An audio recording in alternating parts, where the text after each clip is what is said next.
शिक्षणाची अट नाही, वयाची अट नाही, डिग्री नाही, अनुभव नाही, फक्त एक योग्य निर्णय हवा. आज प्रत्येक घरात दोन गरजा सारख्याच आहेत, आरोग्य आणि उत्पन्न. या दोन्ही गोष्टी एकाच प्लॅटफॉर्मवर देणारी ISO सर्टिफाईड व 100% कायदेशीर 2016 पासून कार्यरत असलेली भारतीय कंपनी म्हणजे समर्थ सक्सेस लाईफ.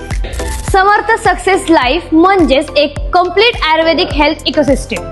जसं की सक्सेस ऑर्थो पावडर आणि विटामॅक्स कॅप्सूल. मानदुखी, पाठदुखी, कंबरदुखी, गुडघेदुखी, सांधेदुखी अशा अनेक त्रासांवर आमचे प्रोडक्ट्स प्रभावी आहे. आयुर्वेदिक इंग्रेडियंट्स पासून तयार केलेले हाडे व सांधे मजबूत करणारे हे सर्व प्रोडक्ट्स रोजचे वापरायचे आणि रिपीट डिमांडिंग आहेत. ते फक्त प्रोडक्ट्स नाही तर स्वतःचा बिझनेस बिल्ड करायची संधी आहे. तुम्ही पार्ट टाइम, फुल टाइम किंवा घरून काम करून स्वतःची ग्रोथ करू शकतात. काम वाढेल तसं प्रोडक्ट रिवॉर्ड्स आणि मोठ्या अचीवमेंट्स बोनस मिळतात. जर तुम्हाला आरोग्य आणि उत्पन्न दोन्ही हवं असेल तर समर्थ सक्सेस लाईफ तुमच्यासाठी योग्य संधी ठरू शकते. आजच संपर्क करा समर्थ सक्सेस लाईफ. इथे फक्त आरोग्य नाही तर रोजगाराच्या नव्या संधी मिळतात.